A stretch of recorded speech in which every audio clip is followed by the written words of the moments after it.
Бүгін 20 февраль күнгө дүйшөмбү Талас облусунан алынган соңку жаңылыктар менен тааныштырып, студияда мен Рахат Бейшалиева. Саламатсыздарбы. Агач күндүн маанилүү окуяларынан кыскача. Үй бүлөлүк зордук зомбулуктун алдын алуу маанилүү.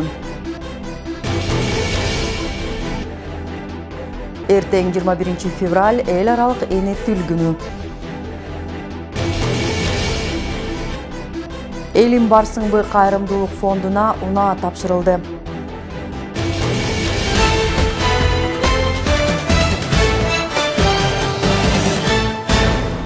Кыргыз Республикасынын министрлер кабинетинин төрагасы Акылбек Жапаров глобалдык жашыл өнүгүү институтунун башкы директору Франк Рейсберман жетектеген делегацияны кабыл алды. Жолугушуунун жүрүшүндө тараптар эки тараптуу кызматташуунун артыкчылыктуу багыттарын, анын ичинде жашыл экономиканы өнүктүрүү жана айлана чөйрөнү коргоо боюнча келечектүү долбоорлорду жана программаларды талкуулашты.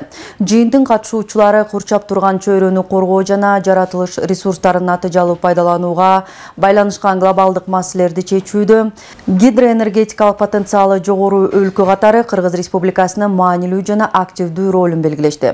Биздин өлкө 2030-жылга карата парник газдарын бөлүп чыгарууну 44%га кыскартууну максат кылууда. 2050-жылга чейин жашыл өнүгүү платформасында биз көмүртектин нейтралдуулугуна жетишүүгө аракет кылабыз. Локомотив катары энергияны кайра жаралуучу булактары биринчи кезекте гидроэнергетика болот деп билдирди Акылбек Жапаров. Өз кезегинде Франк Рейсберман өз ара пайдалуу долбоорлорду ишке ашырууга даяр экендигин билдирип, үстүбүздөгү жылдын апрель айында республикада глобалдык жашыл өнүгүү институтун филиалын ачуу пландалып жатканын белгиледи.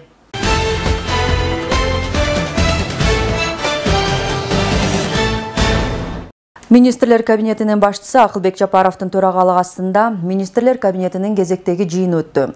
Жыйындын күн тартибинде 12 маселе каралып, добуш берүү электрондук форматта өттү. Атап айтканда, министрлер кабинетине караштуу архитектура, курулуш жана турак жай коммуналдык чарба мамлекеттик агенттигинин иши каралды. Мында министрлер кабинетинин башчысы Кыргызстандын аймагынын сейсмикалык өзгөчөлүктөрүн эске алуу менен курулуш тармагын реформалоо боюнча программанын долбоорун кароого киргизүүнү тапшырды. Жыйындын жүрүшүндө ошондой эле мамлекеттик органдардын тышкы саясат чөйрөсүндөгү өз ара аракеттенүү маселеси да каралды. Министрлер кабинетинин башчысы чет өлкөлүк сапарлардын максатка ылайыктуулугун кылдатталдоо жүргүзүүнүн маанилүүлүгүн баса белгиледи. Өлкөдөн тышкаркы бардык сапарлар тышкы саясатты жүргүзүүчү ведомство менен макулдашылышы керек. Ар бир сапардын жыйынтыгы боюнча саякат мамлекеттин эсебинен же чакырган тараптын эсебинен уюштурулганына карабастан, сапардын жыйынтыгы боюнча отчет берүү зарыл. Бул маселе ведомство жетекчилери тараптан катуу көзөмөлгө алынышы тийиш деп билдирди Акылбек Жапаров.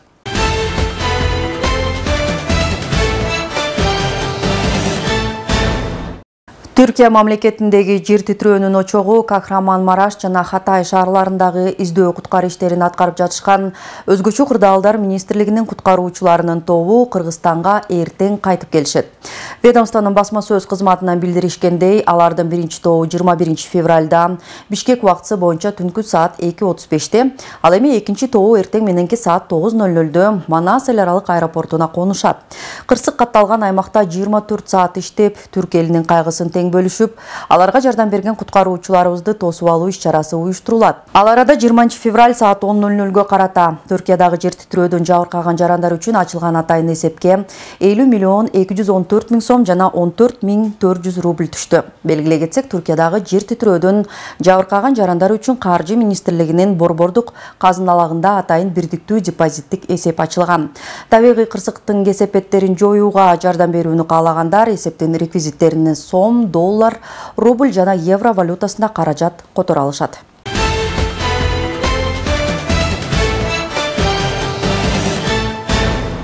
Жергиликтүү жаңылыктардан өткөн аптанын аягында күч түзүмдөрүнүн ардагерлери Таластагы Советтер Союзунун баатыры Чолпонбай Төлөбердиевдин эстелигине гүл коюп, Айылдагы баатырдын жаңы музейине барышты. Музейдин ичи менен таанышкан ардагерлер андан соң мектеп окуучулары даярдаган иш-чарага күбө болушту.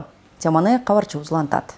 Жалпы республикадагы күч түзүмдөрүнүн ардагерлери Таластагы Советтер Союзунун баатыры Чолпонбай Төлөбердиевдин эстелигине гүл коюп, Айылдагы баатырдын жаңы имараттагы музейине барышты. Андан кийин ардагерлер Чолпонбай айылындагы 4 мектептин окуучулары менен жолугуп, мекенди сүйүүгө арналган тарбиялык саатка катышты. Өмүр бою мамлекетке кызмат кылып, өзүнүн өмүрүн арнаган кишилер келип отурат. Ошолордон үлгү алсак болот. Окуучулардын баары үлгү алып, биз да мамлекетке ушундай кызмат кылганга мындай түрткү болот десем болот. Иш-чара аябай жакшы болуп жатат. Бүгүн биз мисалы өзүбүзгө патриоттук сезимди алдык десек болот. Балдардын жан дүйнөсү, бул мекенге болгон сүйүүсү ойгонду десек болот. Ардагерлер басма үй менен биргеликте мугалимдер арасында сынак жарыялашкан. Жыйынтыгын чыгарып, жеңүүчүлөрдү аныкташты. Адан тышкары баягы сынак уюштуруп, сынактын да жыйынтыктарын чыгарып, алардын да сыйлыктарын берип, будан арда кийинки окуучулар арасында өткөрсөк деген ниетибиз бар. Айылдагы жарандык өнүгүүгө кошкон салым үчүн тургундарга арда грамота жана медалдар тапшырылды. Айтымдарында айылда туруп, агартууга, тарбияга үлгү болгон өрнөктүү адамдар таалим боло алат. Айылдан, райондон, облустун белгилүү апаларыбыз, аталарыбыз өзүнүн жумушун иштеп жүрүп, көп салымы кошкон үчүн аларга дагы наградаларды бердик, грамоталар, почетный грамота, медальдарды алышты, башка белектерди алышты. Бул болсо биринчиден жаш өсүп келаткан муунга мындай үлгү катары болот. Патриотика, тарбия болот. Эми бүгүнкү ушул Талас облусунун Чолпонбай айылында болуп аткан иш-чаралар көп болсо, мен ойлойм, биздин балдарыбызды, уул кыздарыбызды ата мекенди сүйүүгө, патриоттуулукка, ошондой эле жана биздин мурун вуз деп койчу эмеспи, военный окутуу боюнча, анан аскерге тарбиялоо боюнча, анан ошол боюнча да биздин генералдар, мына эми генералдар азыр ардактуу эс алууда тынч эле эс алып жатып алса деле болмок, бирок ушулар жаштарга бир стимул берип, демине дем кошуп дегендей. Ааламдашуу заманында окуучуларга ардагерлердин насааты ар дайым зарыл дейт мугалимдер. Жакшы тарбиялык максатта ушундай иш-чара өтүп жатабыз. Кийинки балдарыбызга дагы, урпактарыбызга бул жакшы бир чоң көрсөткүч болот деген ишеничтебиз. Мындай иш-чаралар республиканын башка мектептеринде дагы улантылат. Бегайма Сымбаева, Элхан Арстанбеков, Кара Бура району.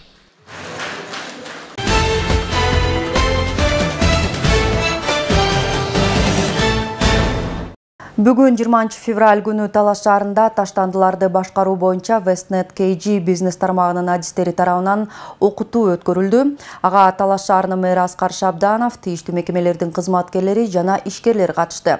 Окутууда шаардагы таштандыларды азайтуу үчүн калдыктарды башкаруу системасын киргизүүнүн негизги принциптери жана багыттары, таштандыны сорттоо, аны кайра иштетүүгө берүү туурасында маалыматтар айтылды. Ошондой эле Эко Монтис компаниясы Талас шаардык мэриясына таштандыдан кайра иштелип чыккан буюмдарды тапшырды. Белгилей кетсек, мекеме ишканалар, кафе, ресторандар 6% жеңилдетилген насыя алып, ага урналарды сатып алып, иргелген таштандыларды Westnet KG таштандыларды башкаруу тармагына сата алат. 6%га беребиз. Финанс Кредит банк жана Доскредо банк каржылайт. Ошол Доскредо банк аял ишкерлерди биз колдойбуз. Финанс Кредит банк зеленое финансирование дейбиз. Биринчиден биз меморандум түздүк мэрия менен, ошол сотрудничество эми болот, аябай пландар көп экен, ошонун баарын ишке ашырабыз. Ошондой мероприятиялардын баардыгын мен ойлойм, буюрса баардыгын өткүзөбүз. Анан жарандар бүгүн укту, муниципальный немелер представительдер болду, отель, ресторандар баардыгы бүгүн көп маалымат алды. Эми бүгүндөн баштап мен ойлойм, ошол биздин тармакка кирип, ошол тармакка киргенден кийин көп маалымат алат да ошондо.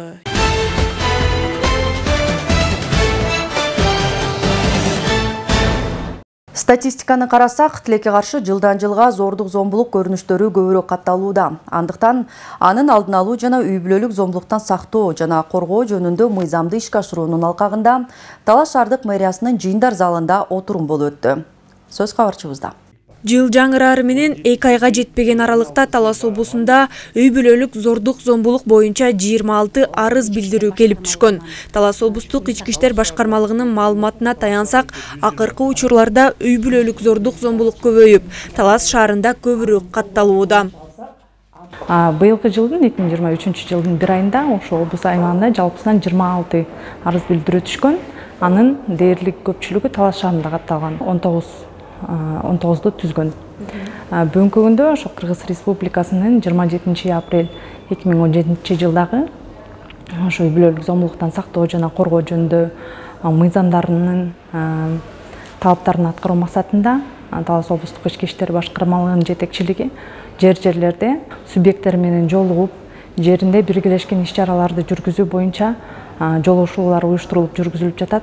Зордук зомбулуктун алдын алуу максатында жыл бою иш-чаралар тийиштүү мекеме уюмдун кызматкерлери тарабынан үзгүлтүксүз өткөрүлүп турат. Тилекке каршы ага карабастан мындай учурлар көп катталууда. Талас облусунда үй бүлөлүк зордук зомбулукка кабылгандардын 95%-ын аялдар түзөт. Бирок алардын баары бул көйгөйдү ачыкка чыгаруудан тартынышат. Жыйынтыгында зомбулук көрсөткөн жарандар жазасыз калууда. Эң кейиштүүсү мындай көрүнүштүн аягы адам өмүрүн алган кооптуу учурлар менен коштолууда. Тилекке каршы зордук зомбулуктун түрлөрү көбөйүүдө да коом арасында. Буга эмне себеп болууда? Буга биздин ушул жумушсуздук, экономикалык жетишпестик себеп болууда. Анын үстүндө Талас шаары бул облустагы жападан жалгыз шаар болгондуктан ички миграциянын мекени болуп саналат. Бардык райондордон, айылдардан, башка облустардан ошо турмуштун оор кырдаалына кабылган мындай толук эмес үй бүлөлөр бул жерге көчүп келип, баш баанек таап, күнүмдүк турмуш өткөрөт. Талас шаардык мэриясынын жыйындар залында зордук зомбулуктун алдын алуу үчүн 2023 жылга карата иш-чараларды белгилеген жыйын өткөрүлдү. Жыйында мекеме уюмдун кызматкерлерине түшүндүрүү иштери жүргүзүлдү. Ошондой эле зомбулук жасаган адамдардын жүрүм-турумун өзгөртүү программасы тууралуу кенен маалымат берилди. Зордук зомбулукка кабылган адамдарга кызматтардын жеткиликтүүлүгүн жакшыртуу болуп эсептелет. Тилекке каршы буга чейин ал программа Талас шаарында эле болгон. Анан азыр жерлерде бүт райондордо ошо программаны ишке ашыруу максатында дагы жолугушуп отурабыз. Ошол оңдоп түзөө программага эгерде каалоочулар болсо келип катышса болот. Өзүнүн жүрүм-турумун оңдойм деген, бирок милдеттүү түрдө бул жанагы экинчи ирет коргоо ордерин алгандар сөзсүз түрдө келип катышыш керек.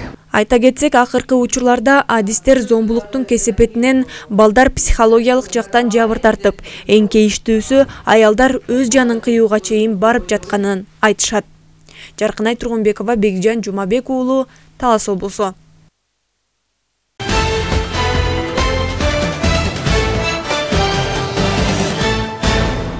21 февраль эл аралык эне тил күнү Талас районунун Көк Кашат айылында китепканачылардын демилгеси менен ата-баба мурасын сактап келген эне тил деп аталган адабий иш-чара өткөрүлдү. Иш-чарага коомдук ишмер Эрмек Үмөтов баштаган облус аймагындагы жергиликтүү акын жазуучулар катышып, эне тил боюнча ой бөлүштү. Теманы кабарчыбыз улантат. Тил улуттук байыркы мурастарды даңазалоо, муунда муунга өткөрүүдө эң күчтүү курал. Кыргызстанда эне тил күнү 2000 жылдан бери белгиленип келет. Кыргыз тилин эгер нукура билбеген киши эч качан өзүн кыргыздын патриотумун, кыргыздын мекенчил адаммын деп эч качан айта албайт. Кандай болгон күндө дагы тайсалдап турат. Ошон үчүн алтындарым, балдарым, кыздарым, кыргыз тилин урматтагыла. Рахмат. Кыргыз тилине ушундай баа берип аткандарга. Көп улуттуу өлкөбүздө мамлекеттик тилдин биримдиктин жарчысы катары ролу зор. Келечек муунга эне тилди даңазалоо, таанутууга арналган иш-чарада акындардын ырлары окулду. Наркыңды билсек бирибиз, нааразы болуп миңибиз. Кездеме өңдүү базарда кесилип барат тилибиз. Тилиме тийбе башкалар, тилимде тилим сакталар. Мирестик кылба, эй кыргыз, мезгил жок азыр башталар. Көп тилди өздөштүрүү бүгүнкү күндүн талабы. Бирок ошол эле учурда эне тилде эркин сүйлөй албагандар да жок эмес. Дил барда улут жоголбойт. Тилибиз бул кадимки эле биздин сүйлөп жүргөн тилибиз. Андан дил деген бул биздин кадимки ата бабабыздан калган салтыбызды, үрп-адатыбызды сактап, манасыбыз турганда эч качан улутубуз жоголбойт. Манас бул дүйнө жүзү боюнча эң улуу эпос. Ушул эпосду алып жүрүү бул оңой эмес. Бул куйма кулактар гана алып кете алат, андан ары ошол баягы денесинде манас жашаган адамдар гана манасты алып жүрө алат. Карасаңыздар, эч бир улутта манас жок. Биздин манастай болгон чоң эпос жок. Жөндөн жөн эле айтып бере албайт мындай кылып. Өзүнүн ыргагы бар, өзүнүн өзгөчөлүгү бар. Дал ушул манас барда кыргыз эли жоголбойт. Бул күнкү иш-чара элеттик китапканачылардын дем илгеси менен уюштурулуп, сөз кадырын билген адабий чөйрөнүн өкүлдөрү чакырылган. Эң башкы максат эне тилдин кадырын келечек муунга жеткирүү. Биздин улуубузду улут кылып сактап, таанытып келе жаткан ушул боюнча биздин акын эжекелерибиздин, чыгармачыл адамдардын иш-аракети бүгүнкү иш-чарадагы ушул максатта болуп жатат. Эне тилибизди кийинки муунга даңазалоо, колдон келишинче нукура кыргызча сүйлөшүү, колдон келишинче эне тилди муундан муунга жеткиликтүү кылып, биздин эне тилибиздин ыйыктыгын даңазалап жеткирүү. Эне тил улуттун улуулугун даңазага салган. Байыркы баалуу мураздарыбызды келечек муунга өткөрүүдөгү негизги курал. Буга байланыштуу жыл сайын 21 февраль эне тил күнүндө аны даңазалоого арналган иш-чаралар уюштурулуп келет. Сеймок Барманов, Орозбек Бейшебаев, Талас району.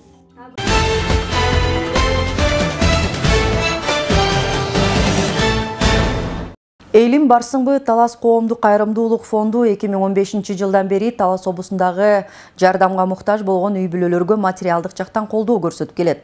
Бүгүнкү күндө 100гө жакын үй-бүлө каттоодо туруп, ай сайын азык-түлүк, кийим-кечек жагынан жардам алат. Калктын аярлуу катмарына кол сунган Эйлим барсыңбы Талас коомдук кайрымдуулук фондуна Талас облусундагы жаштар демөөрчүлүк кылып автоунаа алып беришти. Кызматтык автоунаанын жоктугунан алыс каймактарга гуманитардык жардам жеткирүүдө, социалдык изилдөө жүргүзүүдө бир топ кыйынчылыктар жаралып келген. Бул көйгөй кайрымдуулукка кайдыгер карабаган жаштар тарабынан колго алынып, степ вагон үлгүсүндөгү автоунаа тапшырылды. Биздин демөөчүлөр тарабынан ушундай фондубузга унаа алып берилип отурат. Терең ыраазычылыкты билдиребиз жалпы кайрымдуу нысандарга. Себеп деген кезде бизде бул убакытка чейин бизде каттап отурган үй-бүлөлөргө гуманитардык жардамдар жеткизүүдө, ошондой эле алыс айылдагы жайгашкан биздин үй-бүлөлөргө социалдык изилдөө жүргүзүүдө, алар менен жашоо таржыманы менен таанышууда такси кызматын колдонуп, ошондой эле унаа жагынан муктаждыгыбыз чоң болуп, кыйналып келгенбиз. Бүгүнкү күндө мынакей машиналуу болуп отурабыз. Эл үчүн кызмат кылып, бүгүндөн баштап иштеп баштайт буюрса.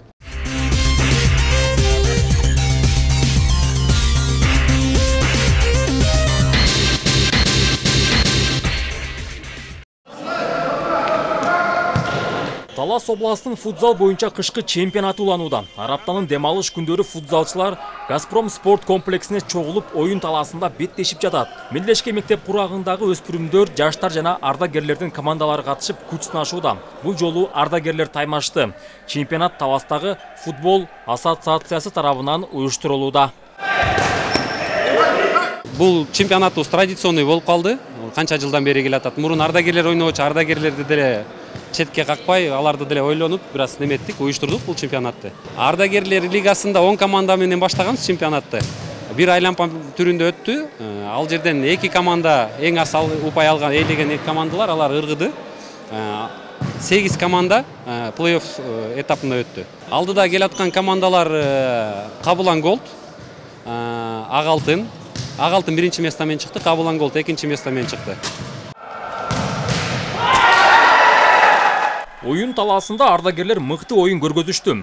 Жобо боюнча 40 жаштан өйдө курактагылар ардагерлер лигасына кирген. Алардын эң күчүүсү 40та болсо, эң улуусу 69 жашта. Ден соолукка пайдалуу. Мындан да ардагерлер бул футзалдан башка да 2 группада ойношуп атат. 50 жаштан өйдө бир группабыз, 45 жаштан бир группабыз. Да 3тен оюнубуз калды. Ошол чемпионаты, Талас областынын чемпионаты 3 оюндан кийин жыйынтыкталат. Мен 45 жаштан өйдө ойноп атам. 69тамын. Эң аксакалым мен. Ошо ден соолук үчүн өзүм да ден соолугумду карап ойноп жүрөм. Күчтүүлөр утсун, ким күчтүү болсо. Ынтымак, ден соолук каалайм ушу ардагерлерге. Футзал боюнча облустук чемпионат 2022 жылдын ноябрь айында башталган. Ага өспүрүмдөр, жаштар жана ардагерлерден куралган 54 команда катышууда. Жазга чейин дагы бир нече мелдештер өтөт. Жыйынтыгында мыкты командалар иргелет. Чемпионаттын башкы максаты жаштарды жана ардагерлерди спорттун бул түрүнө чакыруу менен сергек жашоого үндөө. Ар бир суббота, воскресенье сайын ушул Газпром спорт комплексинде эртеден кечке ушул оюндар өтүүдө. Талас облусунда футболду, футзалды, мини футболду өркүндөтүү максаты. Жалпысынан санап көрсөк, быйылкы чемпионатта ошо 54 команда катышып атат. 54 командадан ар бир командада бир 15тен бала болгондо деле жалпысынан 800 киши жакын ушул чемпионатка аралашып атат. Бул жакшы көрсөткүч деп ойлойм. Себеби ошол үчүн 800 киши машыгып, анан ушул оюн таласында оюндарга келип катышып атат. Белгилей кетсек, ушул аптанын жума күнү 24 февралда футзал боюнча Талас облусунун командасы Чүй облусунун оюнчулары менен кезигет. Беттеш Газпром спорт комплексинде өтөт. Пятница күнү саат 5-те ушул Газпром спорт комплексинде биздин Талас облусунун курама командасы Чүй облусунун курама командасы менен Кыргызстандын кубогунун оюндарынын алкагында ушул жерде оюн болот Газпромдо. Баарыңарды чакырат элем. Ушул саат 5-те 5-күнү келип биздин жигиттерибизге колдоп бериңиздер. Футзал боюнча облустун чемпионаты жазга чейин уланып, март айында жыйынтыгы чыгарылат. Мыкты командалар аныкталып, сыйлыктар тапшырылат. Ал күнгө чейин мындай мелдештер тынымсыз өтүп турмакчы. Нурсултан Курманбеков, Мелис Элебесов, Талас шаары.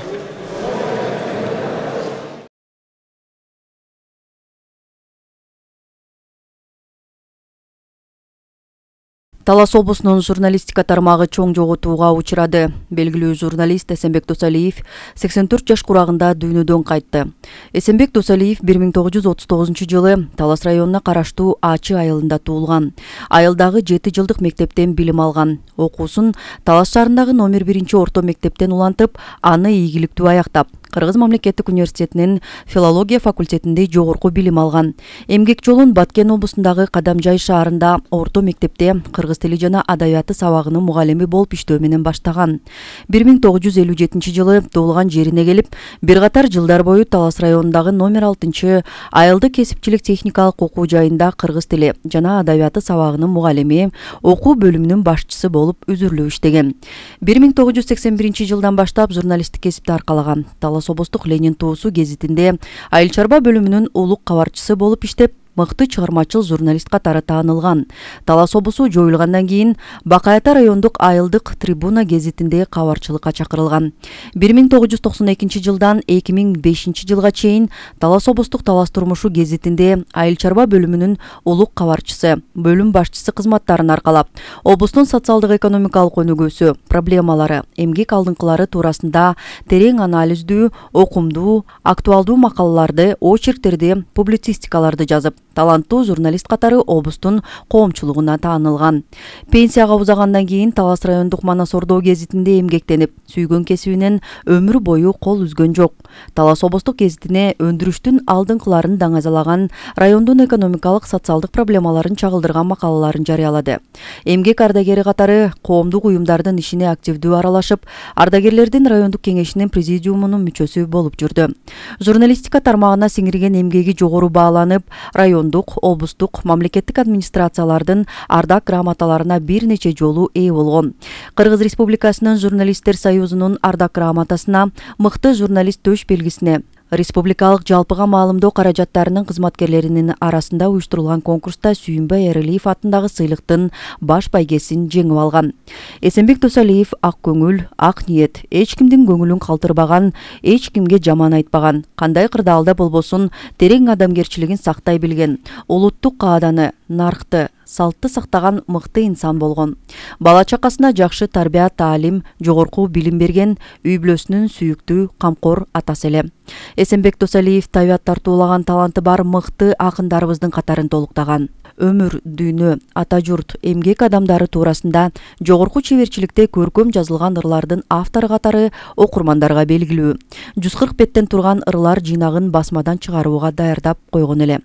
Ардагер журналист Эсенбек Досалиевдин жаркын элеси аны билгендердин жүрөгүндө түбөлүк сакталат. Эсенбек Досалиевдин үй бүлөсүнө, жакындарына терең кайгыруу менен көңүл айтабыз жана аза кайгысын тең бөлүшөбүз. Кыргыз Республикасынын президентинин Талас облусундагы ыйгарым укуктуу өкүлчүлүгү, Талас райондук мамлекеттик администрациясы, Талас облустук ардагерлер кеңеши, Талас райондук ардагерлеринин кеңеши, Кыргыз Республикасынын журналисттер союзунун Талас облустук бөлүмү, Талас облустук телерадио компаниясы, Талас облустук Талас байрагы газетасы.